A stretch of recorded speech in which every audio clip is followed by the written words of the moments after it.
So, what did everybody think of that fight? I'm getting a lot of comments saying something to the extent of, well, little, not really the most impressive card out there.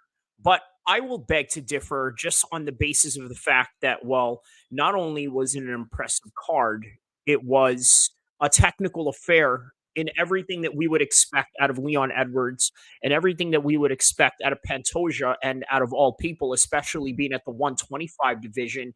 That's just what you're going to get at a very highly technical situation. How about this? Earlier the night, bonus fight for you guys, a little bit of a preview to their fight. Sean Strickland and Dricus Duplessis got into a little bit of a scuffle right on the oh wow, there it is right now. They're showing it right now on ESPN. He basically just ran up on him and Dricus is going frantic as people are holding him back. And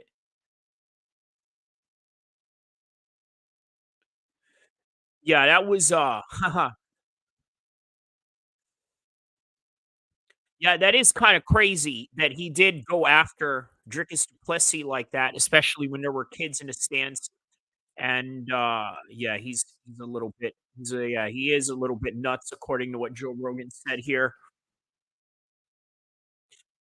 So now he's, being escorted out of the arena. So they said earlier that night they were gonna show that footage, but they weren't gonna show it during the fights. They obviously now showed it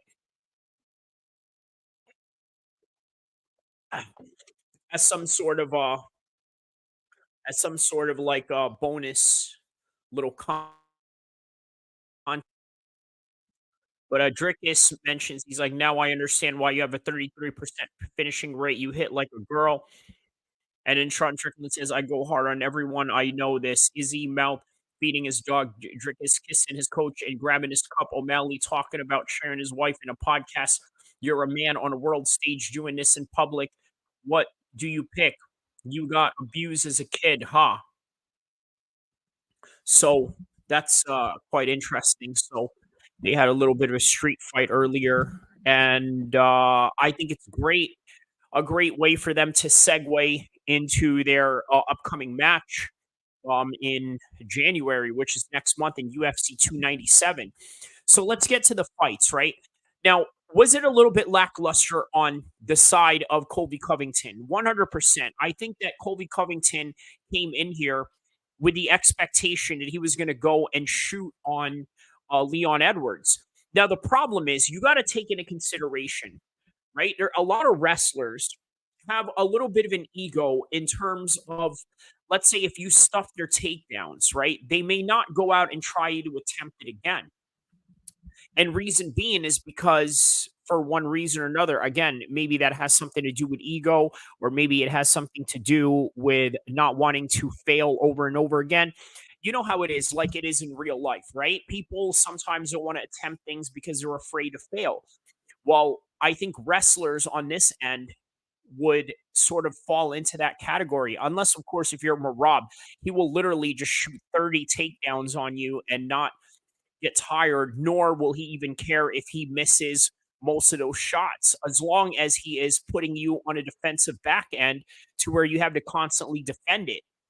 So that's what we saw out of Covington. And in Edwards, we saw basically the same thing that we've always known Edwards to be, a guy that is calculating in his strikes, really uses the range to play his game, and that's exactly what he did. He was tearing up Colby Covington's thighs as he was kicking him, getting those shots in there, sort of bruising it up, even some bruises on the side of his stomach as well. So Leon Edwards did exactly what he intended to do. Now, how about the other fights with, let's say, Shafkat and Wonder Boy Thompson? I think that is basically the same thing as what we had witnessed with Tony Ferguson and Paddy Pemblett. You have a young guy who's undefeated in the UFC. In this case, with Shafkat, he's undefeated, period. And then he goes in there and he takes out a guy that is a 40-year-old who, by the way, really never intended to go in there and fight somebody like Shafkat. Supposed to go in there and take on the likes of Michelle Pereira, not somebody like Shafkat, but great on Shafkat because guess what? Now he's got a big name under his belt, a submission win at that. By the way, the first guy to ever submit Wonder Boy Thompson.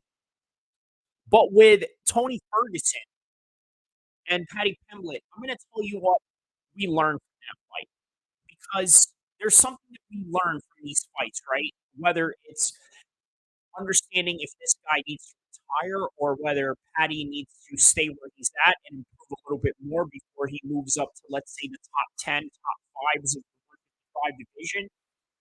We basically saw a stalemate, okay, in terms of what we have already known Tony to be. He's always going to be that, and he's proved that tonight. And what we know Paddy to be is everything that we have just proven tonight.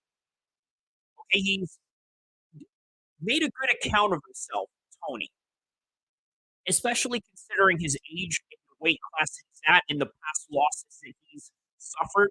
And on top of that, he was able to elbow and cut up Paddy from the bottom in his guard position. He was also able to get a few takedowns in there as well. He was able to clip Paddy a few times. He was able to leg kick. I mean, he was doing all the things that I think would show that he belonged in this particular level. The thing is that he's a little bit older. He's a little bit slower. And I think that this David Goggins boot camp that he had going on really helped him for this particular fight. It didn't help him win. I'm going to make this very clear with the David Goggins situation and Tony Ferguson. It didn't help him win. But what it did was it helped show that he still belonged in this level. Now, belonging to this level is not the same as, let's say, fighting in the championship level.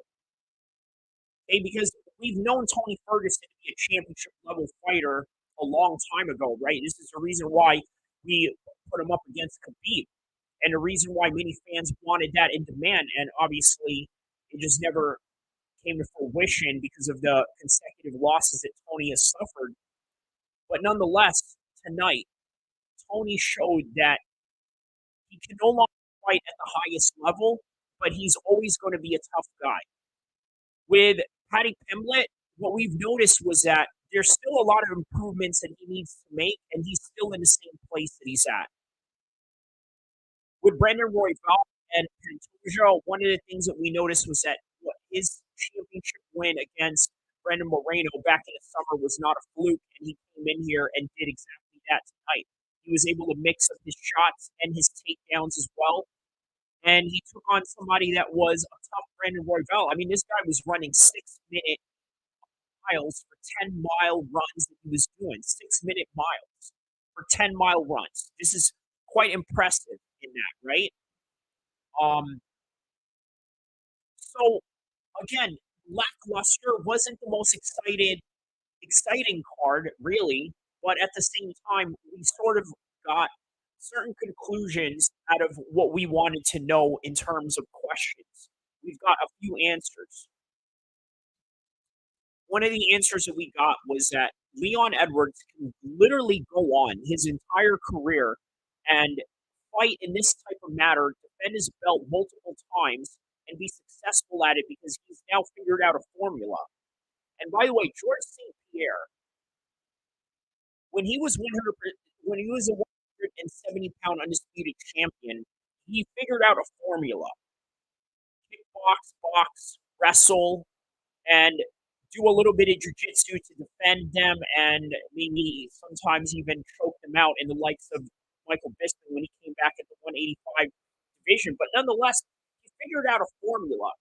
With Kamaru Usman, the same thing. When he was champion, he figured out a formula, but his formula also dealt with living by the gun and dying by the gun, meaning that he was a finisher. When you're a finisher with great potential of knockout, a great potential of taking risk in terms of the scrambles and the ground and pound and transitions and submission exchanges and whatnot, it takes a bit of wrist in order to pull off his finishes, right? So that's what I mean by you live by the gun and die by the gun. And Kamaru Usman was that, and he did exactly that, and that's exactly how he went out as a champion, and that's exactly how he became a champion.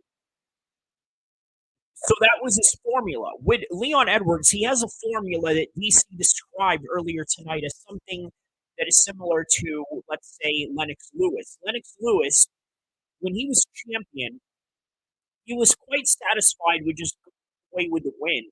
He was not really concerned with having these Mike Tyson like knockouts or these extravagant finishes or anything like that. He was just content with being able to finish his fight and or win enough to get the W by the end of the matchup.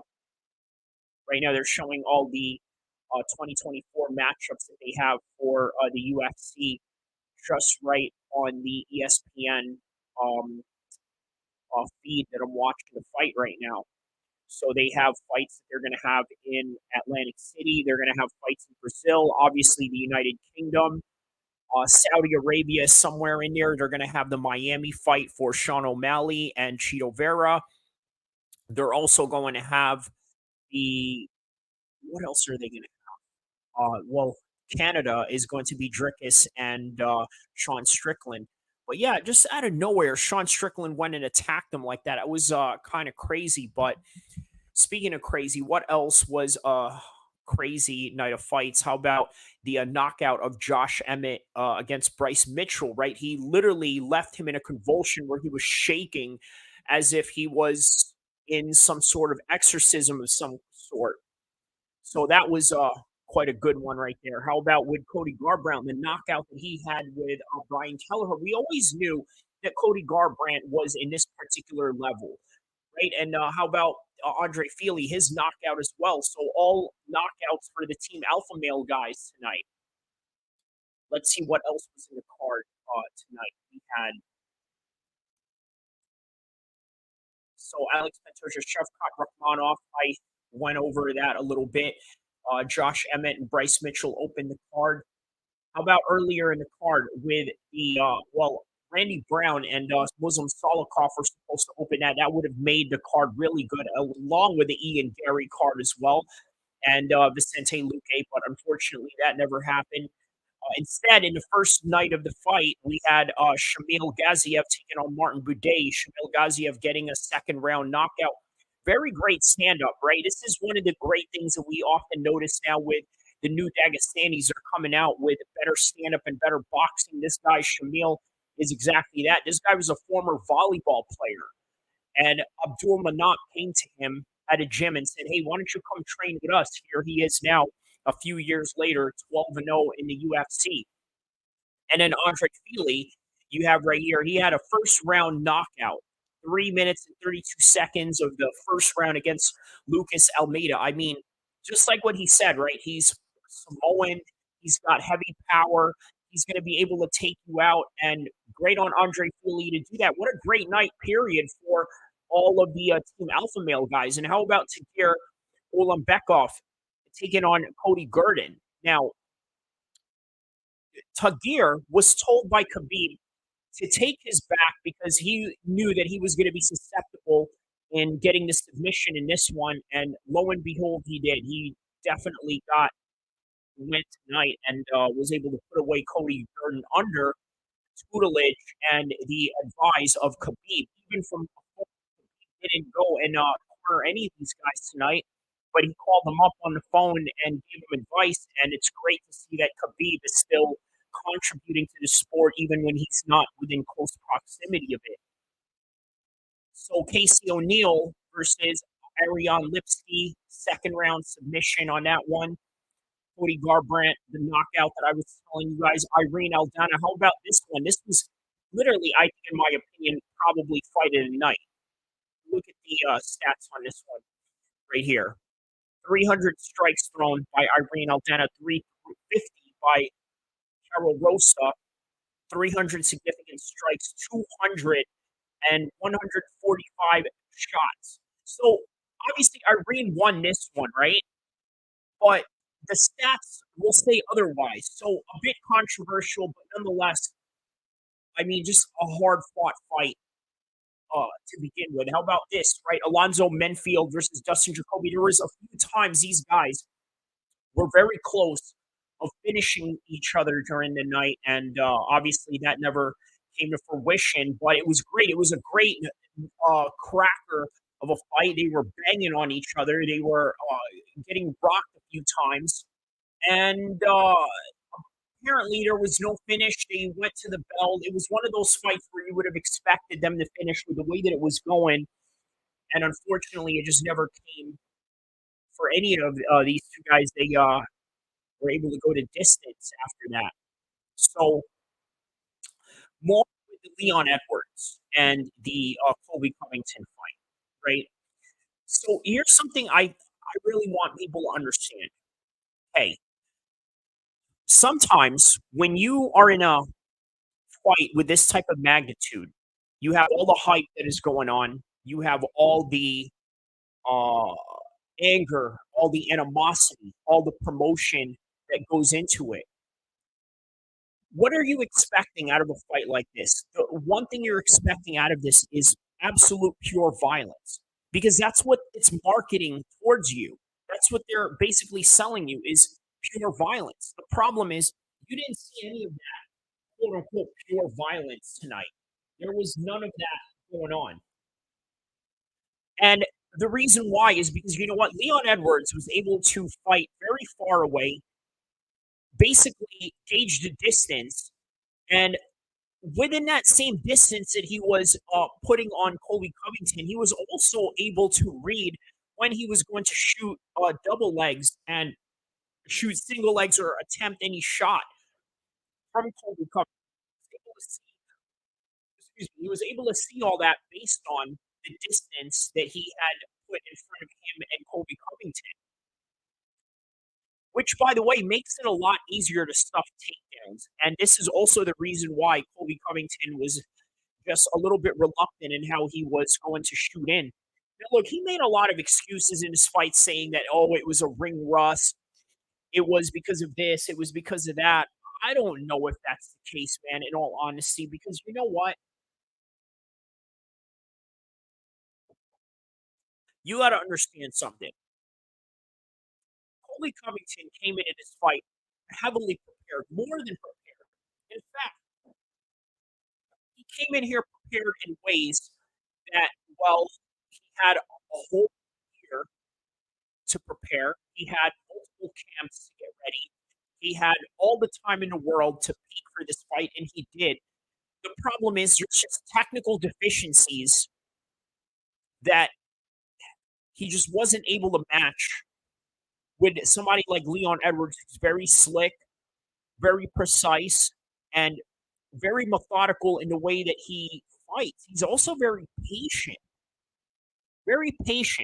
And this is important to know because when you have somebody like Colby Covington who normally fights in the type of pace that is, well, very relenting, very uh, constant, very repetitive, okay, you need something to mitigate this. And Leon Edwards' style is exactly that somebody that knows how to slow it down, somebody that knows how to explode when they need to explode, somebody that knows how to fight very patiently encountering the frantic pace that Colby Covington could potentially do. So that's just what it is.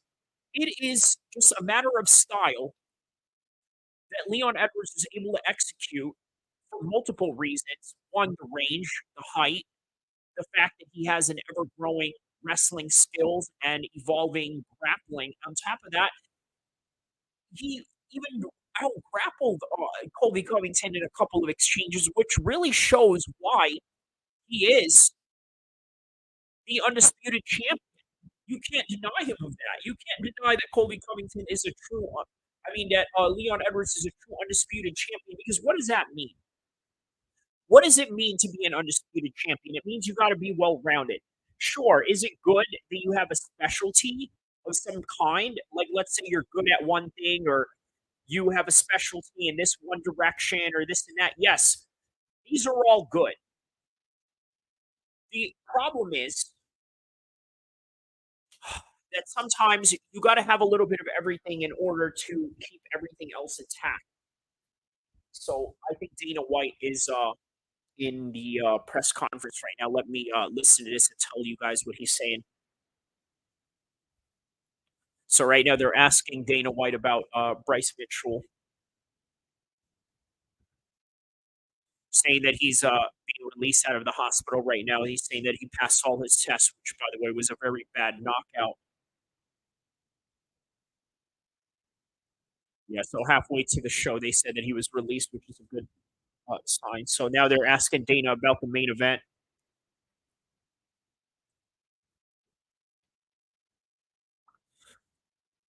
Dana says when you're 35 years old,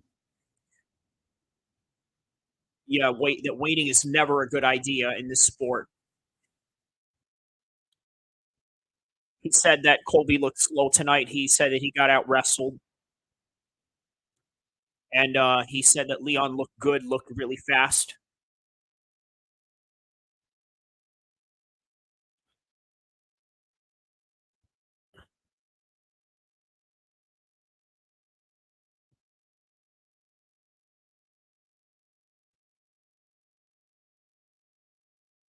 Oh,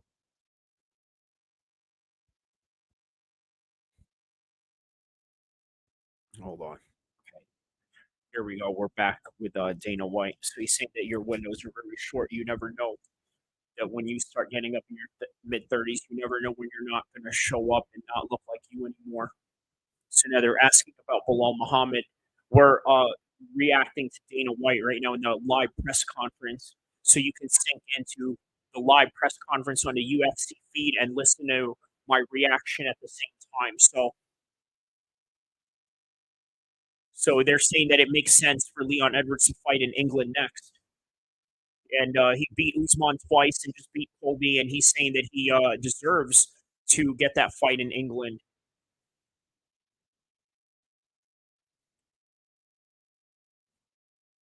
He said much respect to him, and he looked incredible tonight. Now they're asking about Pantoja. He said that Pantoja looked great tonight.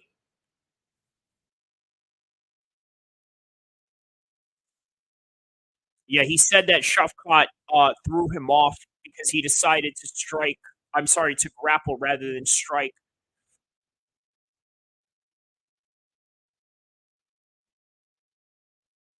And then Dana White is praising the entire undercard, which, by the way, yeah, it was great. All the entire card was great.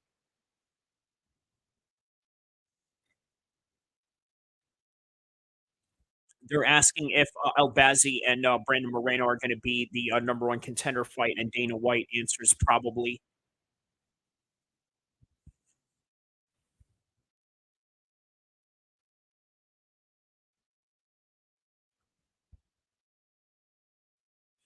Damn. So what kind of a-hole sits Drickus and Sean Strickland and he said that he's the one that set up the seating arrangement, and he's basically blaming him for doing that.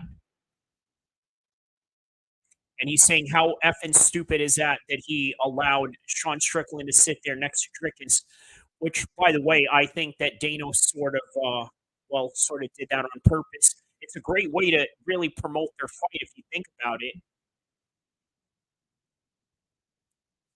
He said this is the business we're in.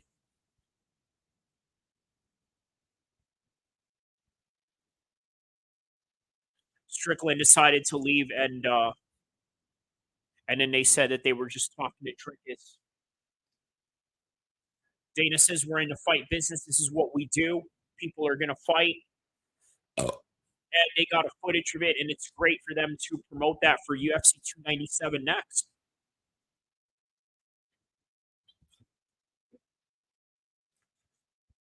Dana's saying that he would love to see Tony retire right now.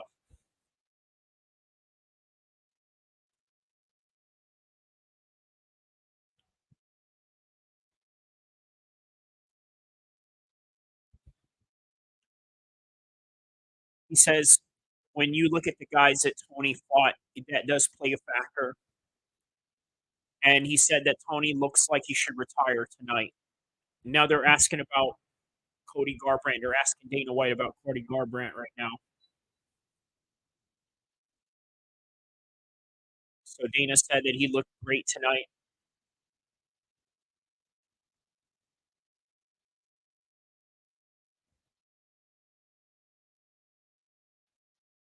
They asked if Dana was bothered about what Colby said, and he said, "Yeah, it did bother him." He said that he doesn't like when people go after their families and whatnot, whether it's the kids, the wife, the parents, or whatever. He said it's a nasty thing to get involved with. So while I'm watching Dana White in the press conference room right now, I'm also reacting and watching Patty Pimblett talk to the ESPN desk right now, and they were sort of looking at his ankle or his leg that he sort of busted up in the fight. While Dana White is basically saying that Tony Ferguson should retire. So they got Patty on the ESPN desk he's on the conference, while he's in a conference room talking about how Tony should retire.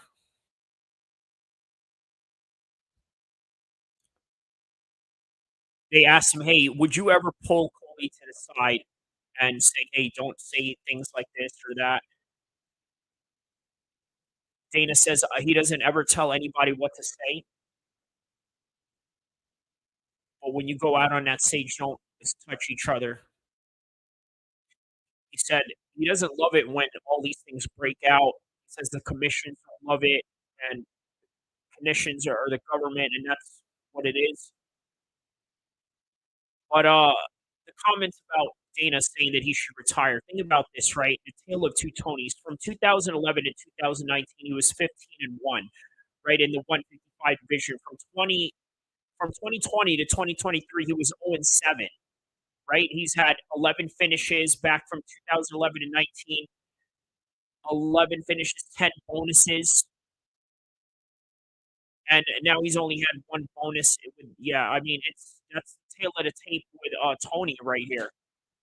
So this is the reason why Dana's saying that he should go and retire, and he's saying the same thing about Colby as well. He said that he looked slow, and I mean that's kind of what you get in the 170 division, right? Oh, I mean, look, Colby is going to be 36 years old. Put that in perspective.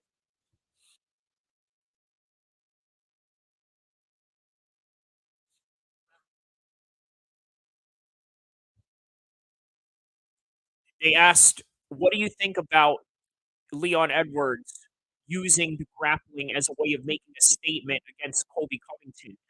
And you know what? Here's the thing, right? Colby Covington could have gotten knocked out by Leon Edwards, but also you got to understand Colby Covington has great stand up. But within that same great stand up, he has to get matched up with Leon Edwards in a way where Leon Edwards could get clipped as well, right? So again, you got to use mixed martial arts as a total. You got to mix it up with the striking, with the grappling, and Leon Edwards did exactly that. So now Chael Sonnen is on the desk right now talking about the teams of Tony Ferguson and who's running that team. Now, how about David Goggins? The fact that he was part of the corner tonight. What kind of advice would David Goggins really give to Tony Ferguson, considering that he never really was in a fight his entire life, right? I'm talking about like a sanctioned fight. The only fight that he's ever been in, honestly, is the type of fight where he calls in for airstrikes and having a commando unit helping him out. It's not necessarily anything that can help Tony out in a cage fight, for that matter. So again, this is one of the deficiencies of Tony's career. Unfortunately, he's in a situation where he's just really guessing what he's doing, and there's really no method to his madness, right? Because this is the thing about Tony. He's a very eccentric guy, right? And all that eccentric stuff is great, but man, you got to have deep purpose in what you're doing sometimes. Like real deep purpose, and he just didn't have that. So that's what it is. I mean, And here it is now 0-7 later. This is Tony Ferguson. So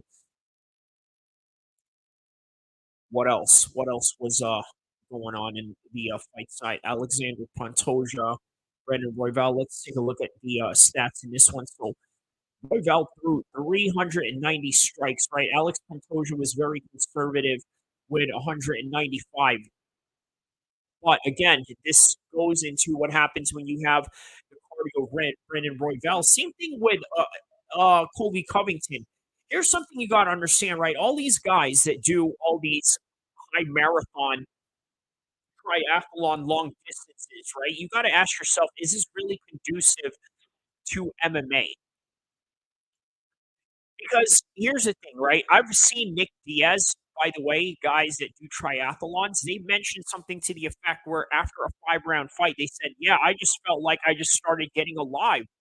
Yeah, because of the way that you fight, it's like as if your first warm up is the first 20 minutes and then that's it, and then you're ready to go. But in an MMA fight, the first 20 minutes is literally the entire fight in and of itself. So it's a completely different expenditure that they have to use. But I mean, great on Brandon Royval, right? He got rocked a few times. He was taken down lots of times by Pantoja. Uh Never really lost a scramble here. 8 out of 14 in the takedowns. No takedowns from Brandon Royval, which ultimately is what won Alex Pantoja the fight. Um, the strike accuracy for Pantoja here, 60% and 54% for Brandon Royval. 8 out of 14 takedowns, zero for Royval. I mean, look, this is what I mean, right? You have to be very well rounded if you want to be a champion. Leon Edwards proved that tonight. Brandon Royval did not. He wasn't able to implement the takedowns or stuff those takedowns, and Alex Pantoja did exactly that. And well, it's a championship level performance that you get out of Pantoja tonight. Same thing with uh, Leon Edwards. That's a championship level performance, even though there are people that may rebuttal that and say that it's a boring fight. Here's something I want people to understand, right? Sometimes boring fights is what wins fights.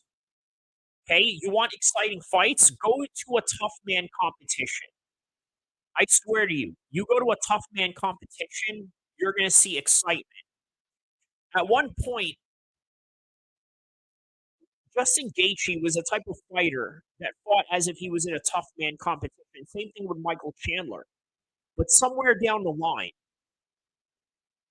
Gaethje decided, I'm going to fight a little bit more technical. And guess what happened? He damaged and battered Tony to an 0-7 streak that he started. So just a little bit of a little bit of some context there so that you guys understand. Now, how about the fact that after Colby lost tonight, he literally turned around and made the entire narrative about Trump. Okay, make of that as you will. He said Trump is going to come back in 2024. He's going to make this country great again. And then he talked about how he had the ring rust going on in his situation. But then I think to myself, well, ring rust, okay, but the last time that you fought was back in 2022.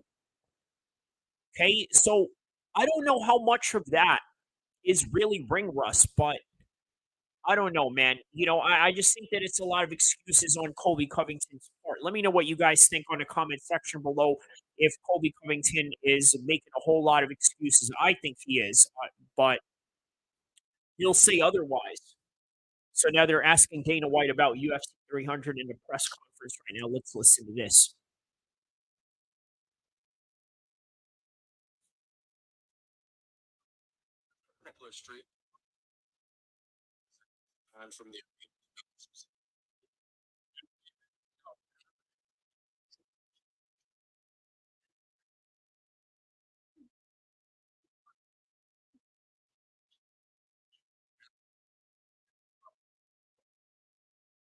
So somebody got thrown out. YouTuber, uh, something about Clouder. I don't know what this was about.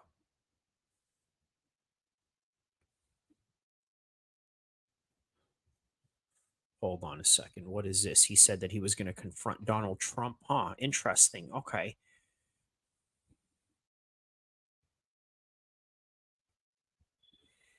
Okay. So that's what Dana White was talking about right there. He said that he was going to confront Donald Trump. Yes, some sort of a YouTuber of some sort. But yeah. So what else is here? What else do we have going on here? Okay. So now they're asking Dana White about Islam Makhachev.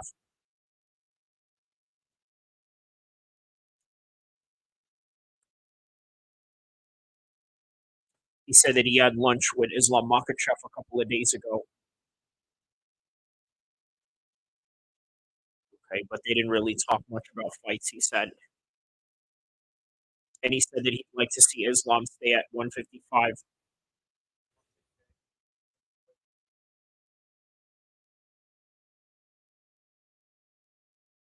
So now they're showing the highlights of Shakhmat Rakhmonov and Stephen Thompson. Yeah, he had real good patience with the grappling exchanges against Stephen One Boy Thompson here, which ultimately was able to get the choke here. By the way, it was 5 seconds left, just right before he was going to get choked, and then he just decided to tap, which was quite unusual, right? But then again, I don't know what his conscious decision was for that. I don't know if it was because maybe he felt there was some longevity involved if he had just tapped, or I don't know. But it's also the longest finish streak in UFC welterweight history. So 6 fight finish streak is the longest active finishing streak in the UFC in the current moment, and it's Shavkat Rakhmonov. So I wonder how Shavkat Rakhmonov is going to respond if, let's say, he has to fight in, let's say, a long distance type of fight or anything like that.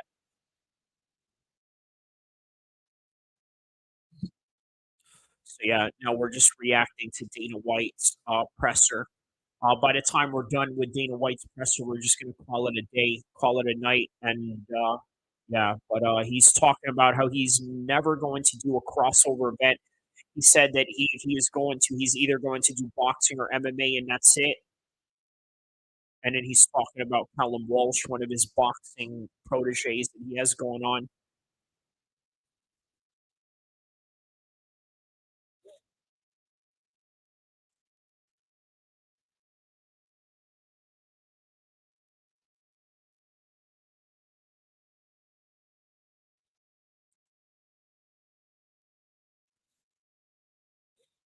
So Dana White now said that he's thinking about remaking Ian Gary versus Jeff Neal. But I think the Luque fight would have been great as well. Yeah,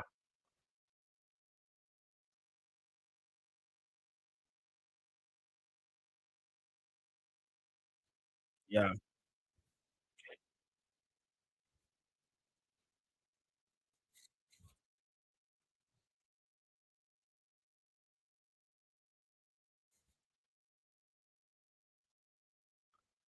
They're now asking Dana about Colby and the way that he sells and how people want to see him fight. I think they're asking about some sort of activity. So, speaking of which, the welterweight rankings right now, Leon Edwards is the champion. Kamaru Usman at number one. Number two is Bilal Muhammad. Colby is at number three. Number four is Gilbert Burns. And number five right now is Shavkat Rakhmonov.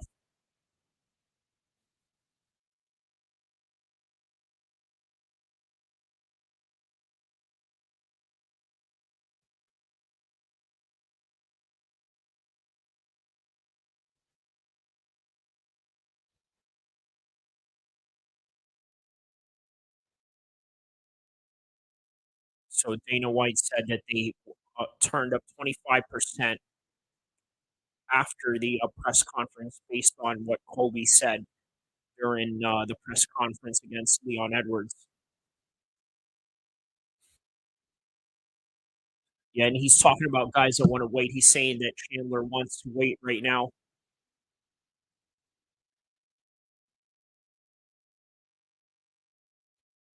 Yeah, so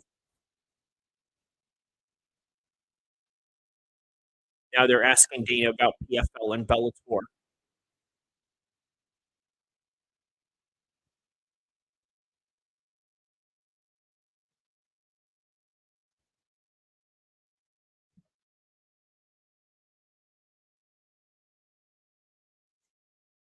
Yeah.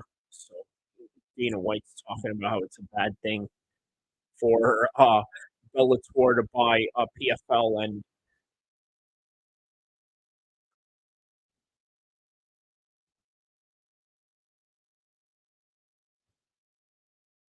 he's saying that journalists try to ask him questions to get their clickbait.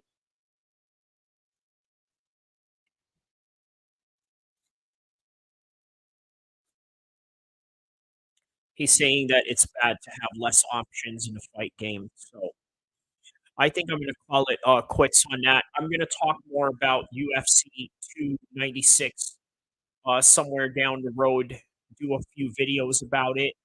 Hope you guys liked the fights tonight. I certainly enjoyed it. Not a lot of people may have enjoyed it. Maybe when the fight goes to decision, but sometimes there are some fights where you know what you have to be very technical, and I think this is the last take that you can take from this particular content, this particular event.